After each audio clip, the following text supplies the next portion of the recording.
여러분, 예수님의 그 말씀이 여러분의 가슴에 좀 이렇게 느껴지십니까? 얼마나 우리를 사랑하시고 또 오늘 이 자리를 하나님께서 축복하시면서 우리들을 불러주셨는지 그런 감정들이 우리 안에 느껴집니다. 지난 한 주간 우리가 특별한 새벽 기도회, 근데 말은 사실은 좀 그렇죠. 기도회가 특별할 것은 없습니다. 그렇지만 우리가 한 주간을 정해놓고 함께 저녁마다 모여서 하나님 앞에 뜨겁게 기도했습니다. 참 쉬운 일이 아니었던 것 같아요. 그래서 어떤 분들은 일을 좀 내려놓고 나오시기도 하시고, 그리고 참 억지로 자녀들 참 힘들잖아요. 그 아이들을 끌고 또 이 자리에 참석하시기도 하시고, 또 어떤 분들은 일부러 하고 있는 모든 일들을 멈추시고 시간을 내서 구별해서 참여하신 분도 이제 계십니다. 그런 분들을 볼 때마다 제 마음에 참 감동이 되었던 것 같아요. 특별히 이런 기도 모임에 한 번도 나오지 못했던 분들이 계셨는데 그런 분들이 나오셔서 한 자리를 지키시고 또 같이 뜨거운 마음으로 함께 기도할 때 제 마음이 큰 감동이 되었습니다. 일주일 내내 우리가 기도에 대한 말씀들을 좀 나누었어요. 그래서 야곱이 기도한 것들, 그 다음에 야베스가 기도한 내용들, 히스기야, 느헤미야, 이런 사람들이 기도했던 내용들을 우리가 살펴보면서 어떻게 우리가 한 해를 하나님 앞에 드리고 기도해야 되는지에 대해서 말씀을 나누었습니다. 그런데 이러한 기도를 좀 살펴볼 때 공통적으로 우리가 반복되어지는 내용들이 좀 있었지요. 아마 참석하신 분들은 아실 것입니다. 우리가 잃어버린 것이 있어요. 간절함입니다. 그들은 하나님 앞에 뜨거운 마음으로 그리고 간절한 마음으로 부르짖었다라고 하는 것입니다. 그리고 또 우리가 기도한다는 것, 그것은 하나님께서 우리에게 허락하신 굉장히 놀라운 특권이라는 것입니다. 아무나 기도할 수 있는 것이 아니에요. 내가 아버지라 부를 수 있는 그러한 관계 속에서만 허용되어지는 것이 기도라는 것입니다. 그래서 내가 기도한다는 그 자체만으로도 나에게 큰 감격과 은혜가 되고 감사가 되어지는 것입니다. 난 어떤 말씀 중에 야베스의 기도가 있었습니다. 성경이 단 2줄밖에 나와 있지 않아요. 야베스의 기도의 내용이 구체적으로 어떤 내용인지 성경이 얘기하지도 않습니다. 더욱이 이 야베스라는 사람이 어떤 사람인지도 잘 기록해 놓지를 않습니다. 그런데 그 기도의 내용이 얼마나 간절한 기도였는지, 얼마나 절박함 가운데서 하나님 앞에 두드리고 나아가는 기도였는지를 우리가 나누었어요. 금요일에 나누었던 느헤미야의 기도도 공통점이 있습니다. 나의 일이 아님에도 불구하고 민족의 일이고 하나님께서 주신 그 마음을 따라서 예루살렘 성벽이 무너져야 하는 일에 마음 아파하고 하나님 앞에 눈물로 부르짖습니다. 간절히 부르짖습니다. 간절히 주님 앞에 나아가는데 즉시 아뢰고 끈기 있게 그 일들을 기다리고 그리고 수일 동안 슬퍼하면서 하늘의 하나님께 금식하며 기도했다. 그렇게 본문이 기록합니다. 여러분, 우리의 문제가 무엇이겠습니까? 정말 저는 그 생각이 들었어요. 정말 이 알버타의 경제가 어려운 것이 우리의 문제인가? 비즈니스가 안 돼서 손님이 안 들어오는 것이 우리의 문제인가? 아니면은 우리가 기도하지 않고 그것도 간절히 하나님 앞에 끈질기게 기도하지 아니하는 우리들의 신앙의 자세가 문제인가? 그것이 너무 심각한 문제로 제게 질문이 되었습니다. 간절함이 사라져 버렸어요. 여러분, 금식하며 기도해 보셨습니까? 먼 나라의 이야기처럼 그렇게 되어버렸습니다. 기도만큼 타협이 잘 되는 게 없는 것 같아요. 시간 날 때 기도하고요, 나중에 조용할 때 기도해야 되고요, 그리고 누가 옆에서 통성으로 기도하면은 내 기도가 안 돼요. 이런저런 기도 못할 이유들이 우리 안에 얼마나 많은지 모릅니다. 예전처럼 차가운 시멘트 바닥에 무릎 꿇고 밤을 새면서 철야로 기도하던 모습들은 다 사라져 버렸습니다. 야베스처럼 하나님의 옷자락을 붙잡고 절절히 매달리는 그런 기도가 없다라는 것입니다. 그럼 무슨 이야기겠습니까? 내가 참 어렵고 힘든데, 내가 죽을 것 같은데 그래도 우리가 기도하지 않는다는 것이에요. 하나님께 구하지 않습니다.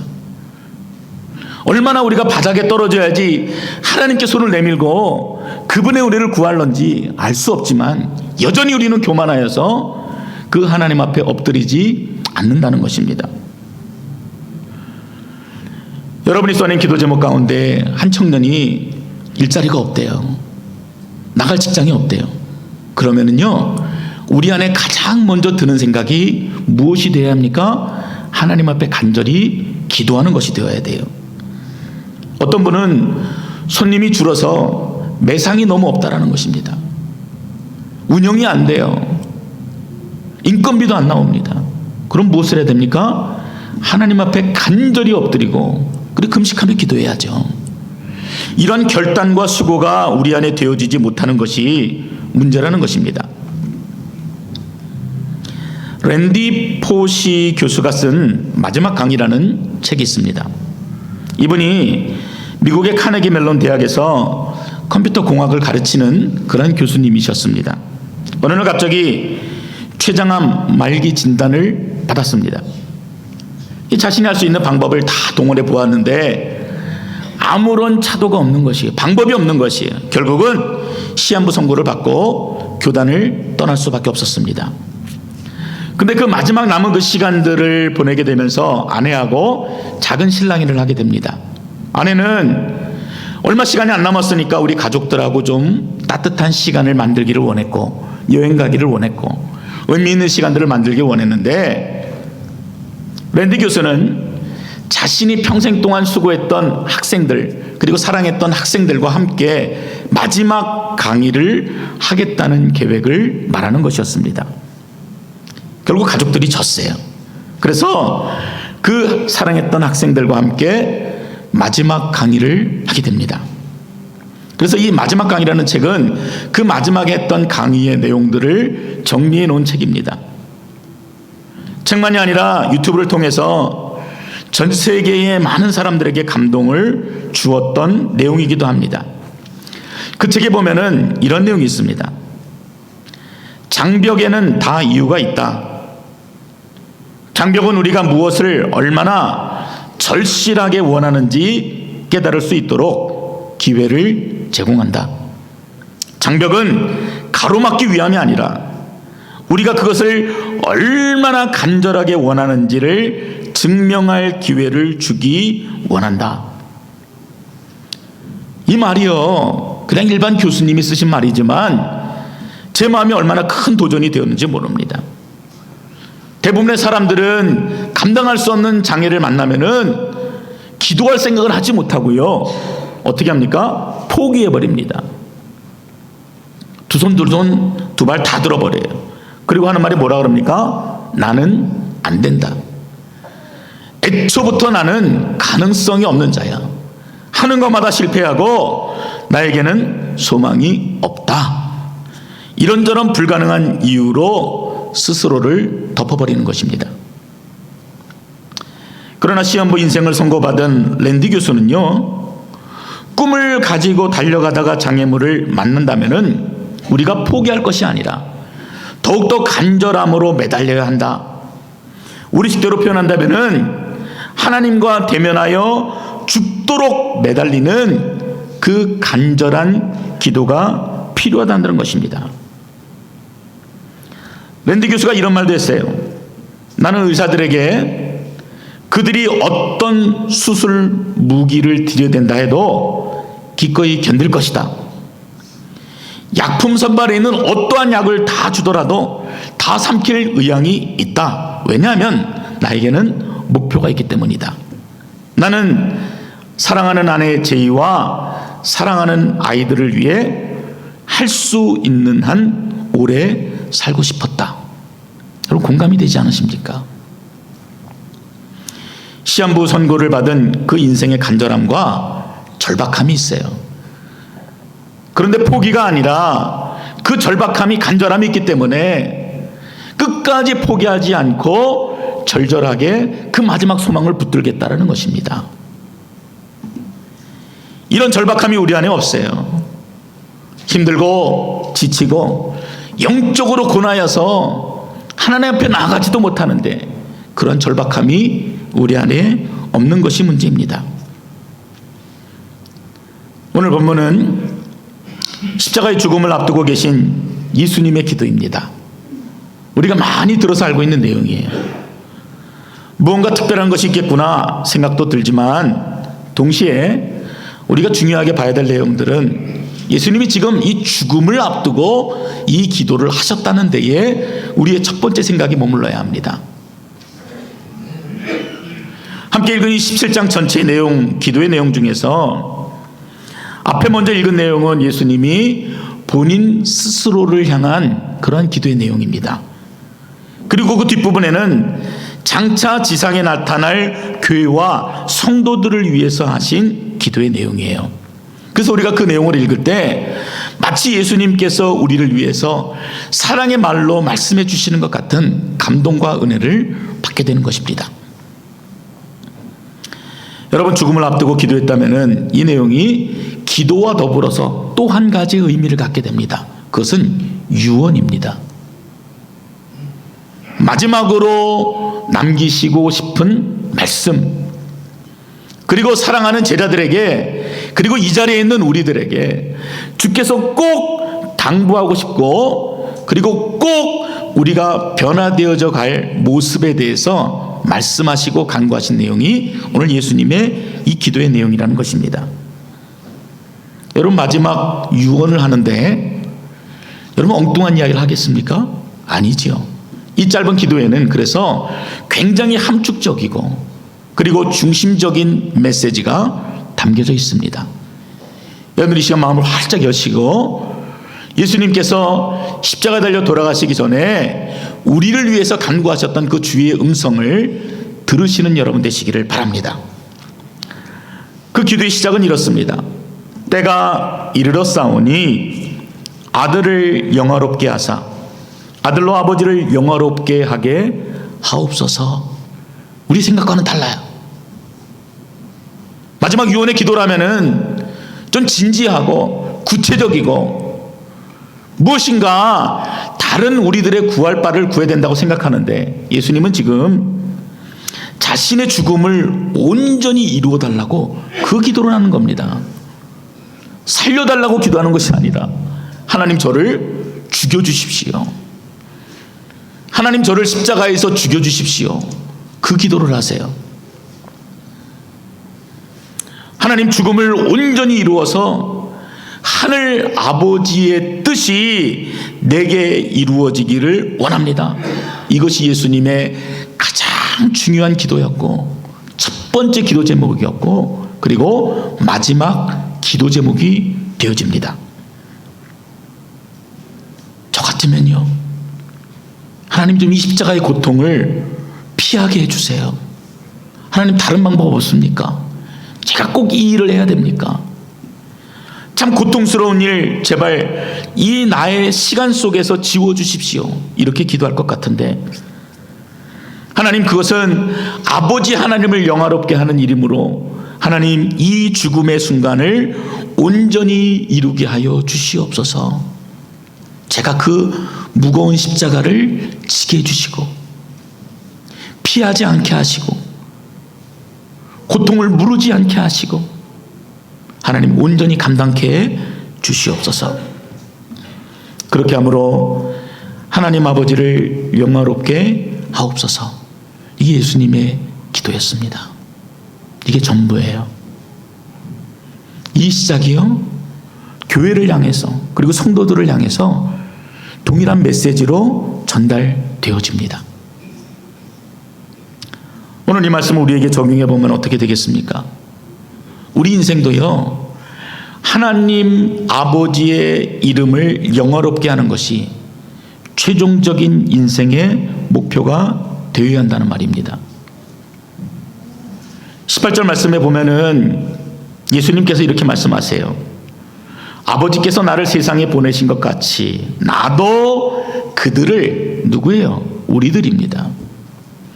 아버지께서 나를 세상에 보내셔서 십자가를 감당케 하시고 하나님께 영광이 되게 하셨던 것처럼 나도 우리들을 세상에 보내신다. 그러므로 우리로 하여금 하나님께 영광이 되게 하기를 원한다라는 그 기도를 하십니다. 우리가 이 일을 위해 부름을 받았다는 것이에요. 우리의 삶의 목적이 하나님을 영화롭게 하는 것에 초점이 맞춰지고 또 그 일을 위해서 살아야 한다는 그런 말입니다. 직장에 다니고 돈을 버는 목적이 무엇입니까? 자녀들을 잘 양육하는 목적이 무엇이에요? 여러분, 목적이 달라지면은요, 방향이 달라요. 어떤 분들은 인생의 목표가 잘 입고 잘 먹는 거래요. 호의호식하는 거래요. 그리고 어떤 분은 좋은 집에서 사는 것, 큰 집에서 사는 것, 대골 같은 집에서 편안하고 행복하게 사는 것이 인생의 목표라고 합니다.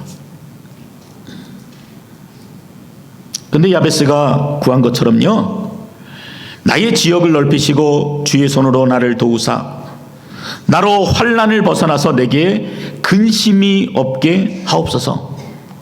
때로는 우리가 이 실질적인 필요들을 구하는 것 잘못된 일이 아니에요. 성공하게 해주십시오. 건강하게 해주십시오. 내 자식 잘 되게 해주십시오. 그런데 여러분, 그것이 우리의 최종적인 목표가 되면 안 된다라는 것입니다. 이런 인간적인 기도가 단지 그 자리에 머물러 있는 것이 아니라 우리의 기도는 한 걸음 더 올라가서 하나님께 영광이 되어지는 그러한 기도로 바뀔 수 있어야만 합니다. 그 2016년에 여러분의 목표가 되기를 주의 이름으로 축원드립니다. 어떻게 달라져야 되겠습니까? 하나님, 제가 가지고 있는 땅을 조금 더 넓혀주세요. 이거는요, 1차원적인 기도예요. 하나님, 저희 지경을 넓혀주십시오. 사역의 지경을 넓혀주시고 봉사의 지경을 넓혀주시고 저에게 아버지의 마음으로 세상을 품고 민족을 품고 죽어가는 영혼들을 바라볼 수 있도록 하나님, 저의 기도를 받아주시옵소서. 밥 먹고 잘 사는 것이 인생의 궁극적인 목표가 아니라 제 마음을 열어서 고통받고 죽어가는 북녘의 동포들을 위해서 기도하게 하시고 아직도 복음이 전해지지 못해서 죽어가는 수많은 영혼들을 향해서 아버지의 마음으로 함께 울고 함께 고통을 받으며 때로는 주님이 십자가를 지라 하시면은 하나님, 기쁜 마음으로 감사한 마음으로 제가 그 십자가를 지고 감당하기를 원합니다. 이것이 우리의 기도가 되어야 합니다. 할 수만 있다면은 주를 위해서 다른 사람들보다 더 많은 눈물을 제가 흘리기를 원합니다. 더 많은 땀을 흘리기를 원합니다. 주여, 제발 저에게 지경을 넓혀 주시옵소서. 주님이 기뻐하시면은 그 길이 험한 인생의 가시밭길이라 할지라도 제가 감사함으로 그 길을 걸어나가기를 소원합니다. 이것이 우리의 기도가 되어져야 합니다. 고린도전서 10장 31절의 말씀처럼 우리가 먹든지 마시든지 고난 가운데 있든지 부유함과 넉넉한 가운데 있든지 다 하나님의 영광을 위해 살아야 하는 것이 우리의 진정한 인생의 목표가 되어야 하는 것입니다. 이처럼 목적과 방향이 분명하게 잡히면은요, 우리의 기도가 달라집니다. 예전에도 제가 여러분들에게 말씀을 드렸지만 이 자신의 아이가 자폐인 것을 알게 되면은요, 부모는 일단 절망합니다. 방법이 없지요. 할 수 있는 방법들을 다 동원해 봐요. 그럴 때마다 하나님을 저주하고 원망합니다. 왜요? 내가 아무리 수고하고 애써도 내 아이가 달라지지 않기 때문에 그렇습니다. 그러나 나중에는요, 할 수 있는 방법들 다 해보고 안 되면은 그때서야 하나님 앞에 엎드리게 됩니다. 절대자의 손을 구하는 거예요. 하나님, 제발 우리 아이를 살려주세요. 근데 그런 분들이 같이 제자훈련 받고 또 같이 그분들이 정말 마음 중심으로 또 하나님을 만나게 되니까 인생의 목표와 방향이 달라지는 것입니다.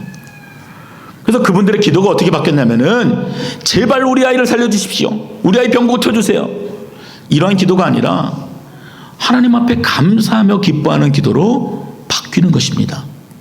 하나님, 이 아이로 인해서 제가 하나님을 알게 해주심을 감사합니다. 만약 이 아이를 우리에게 주시지 않았으면은 우리 가정이 이처럼 주님 앞에 신실하게 엎드리지 않았을 것입니다. 이 아이가 저를 이렇게 힘들게 안 했으면은 저는 하나님을 찾지도 않았을 것입니다. 이 아이는 하나님의 실패작이 아니라 나를 위해서, 그리고 우리 가정을 위해서 보내주신 하나님의 천사입니다. 이렇게 고백하시더라고요. 그분이 얼마나 열심히 봉사하시는지 몰라요. 그 자폐아이 하나 돌보는 것이 얼마나 힘든지 모릅니다. 근데요, 그 돌보는 그 일들보다도 주변에 더 어려운 사람들을 향해서 늘 봉사하시고 애쓰시는 모습들이 그분들 안에 있습니다. 여러분의 기도의 방향과 목표가 달라지면은요, 인생의 방향과 목표가 달라져요.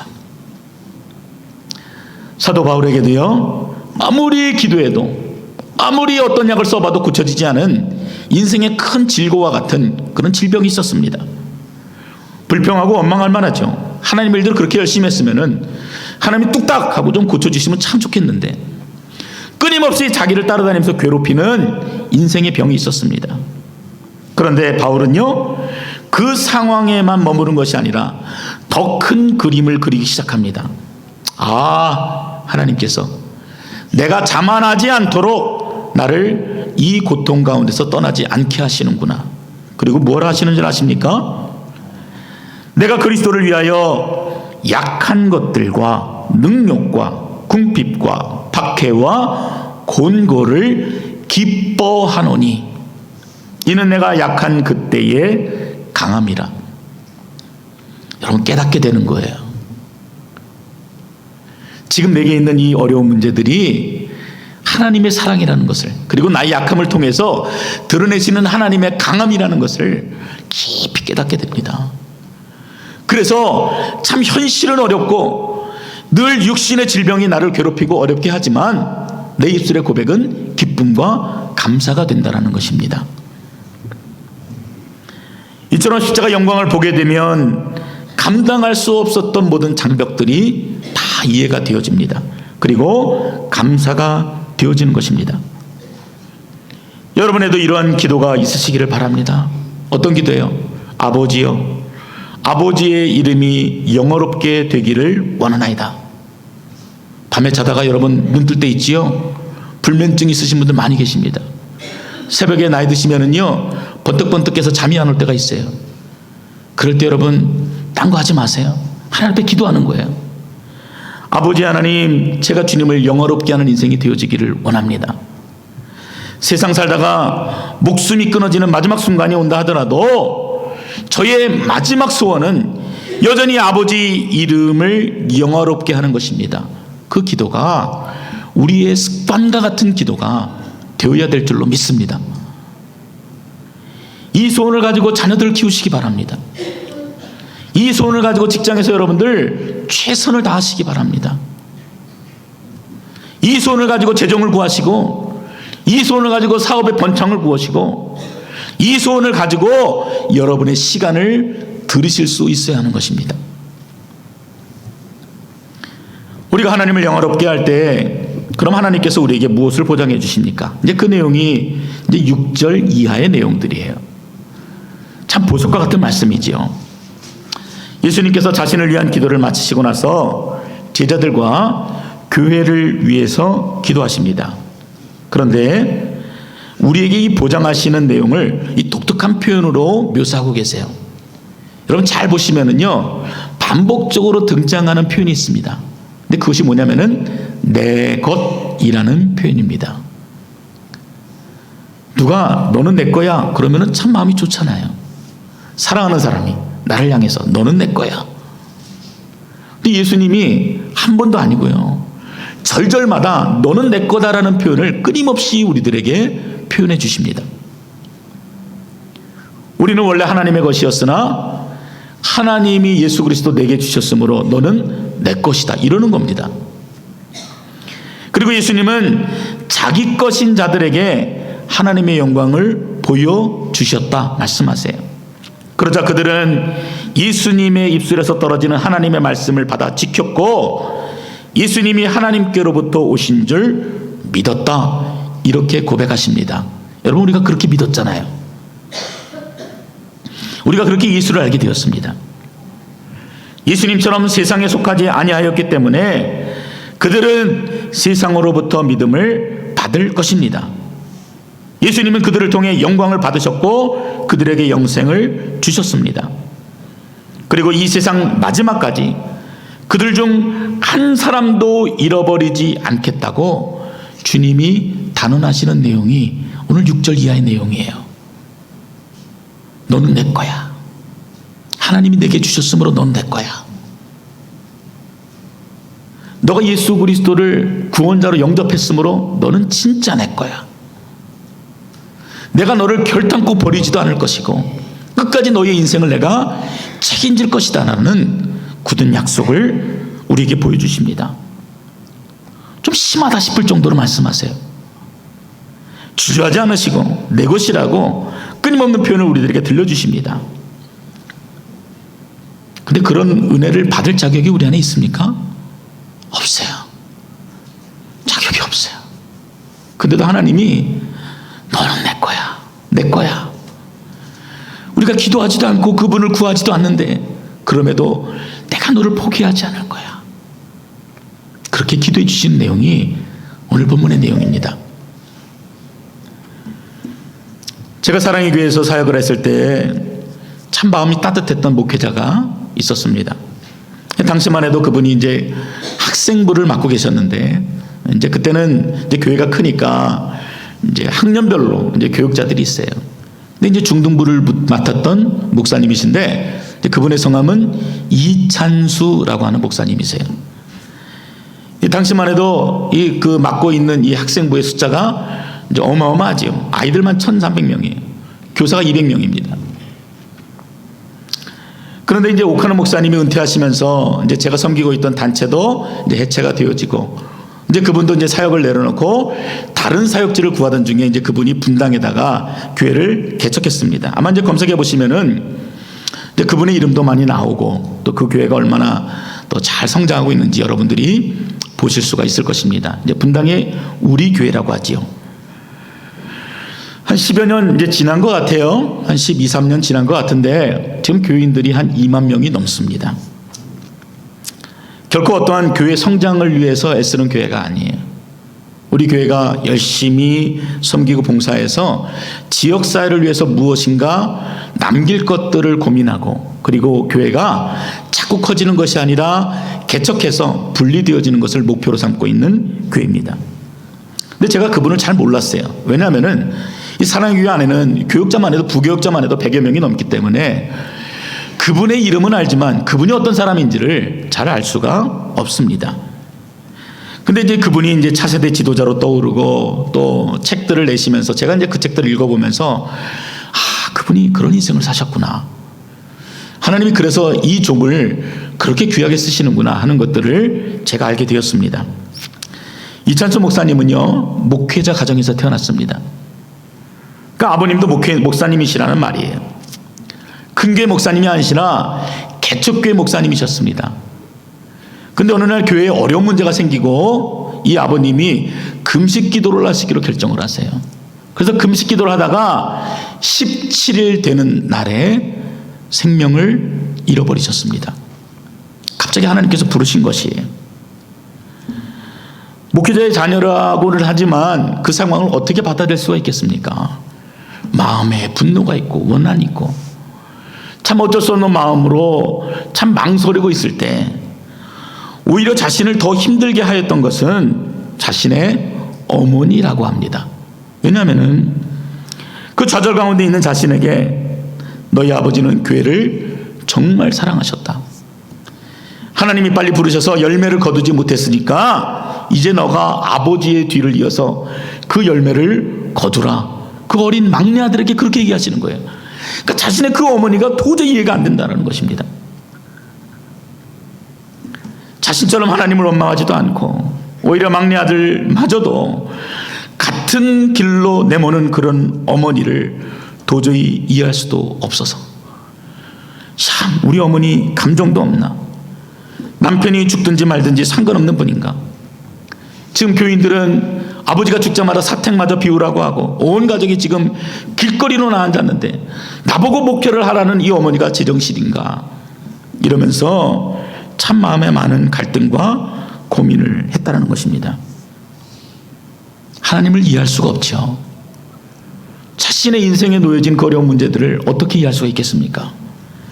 그런데 문득 한 달은 이런 생각이 들은 것이에요. 어머니께서 끊임없이 내 귀에 들려주셨던 찬양 가운데 한 찬양의 가사가 가슴을 파고 들어왔다는 것입니다. 늘 어머니의 무릎에서 들었던 찬양이에요. 그때는 그냥 찬송가의 하나다라고 생각했는데 그 가사가 가슴을 파고 들어오면서 그 모든 상황과 그 모든 이야기들이 다 이해가 되어지더라는 것입니다. 아, 하나님의 은혜로 이 쓸데없는 자 왜 구속하여 주는지 난 알 수 없도다. 내가 믿고 또 의지함은 내 모든 형편 잘 아시는 주님, 내 모든 형편을 잘 아시는 그 주님, 늘 돌보아 주실 것을 나는 확실히 아네. 그 순간 머리에 뭐 망치로 한 대 팍 맞은 것 같은 그런 마음이 들었대요. 어머니의 믿음은 한순간에 남편을 잃고 거리로 쫓긴 어머니의 그 확신은 지금 이러한 자신의 형편을 너무나 잘 알고 계시는, 우리 같이 말씀에서 보았던 것처럼 지금 이러한 자들 또한 내 것이라고 부르시는 그 하나님에 대해서 확신을 가지고 그리고 믿음으로 그 길들을 걸어갔다라는 것입니다. 결국 어머니의 그 기도와 믿음에 의해서 이천수 목사님이 나이 30에요. 그 좋다는 직장들을 다 포기하고 결국은 목회의 길로 들어가십니다. 사랑하는 성도 여러분, 친히 주님이 우리를 향해서 너는 내 것이라 말씀하세요. 그것은요, 친밀감으로 비롯된 표현입니다. 그냥 많은 사람들 중에 one of them이 아니에요. 하나님이 우리를 특별히 너는 내 것이라고 부르실 때는 우리의 인생과 특별히 우리가 가지고 있는 많은 어려운 문제들과 2016년에 우리가 가지고 있는 모든 기도의 제목들과 고통 가운데 부르짖는 나의 그 음성에 주께서 확신을 주시겠다는 그러한 주님의 사랑이 담긴 표현입니다. 여러분, 그 주님 앞에 무엇으로 영광을 돌리겠습니까? 우리가 그러한 주님 앞에 무엇으로 하나님 앞에 나의 감사의 제목을 드릴 수가 있겠어요? 여러분의 인생이, 여러분의 가정이, 여러분의 직장이 하나님을 영원롭게 하는 일 가운데 온전히 드려지는 귀하고 복된 삶이 되시기를 주의 이름으로 축원드립니다. 간절히 구하시고 또 주께서 주셨던 그 약속의 말씀을 붙드시고 흔들림 없고 견고한 믿음으로 끝까지 기도하시는 2016년이 되시기를 주의 이름으로 축원드립니다. 아멘.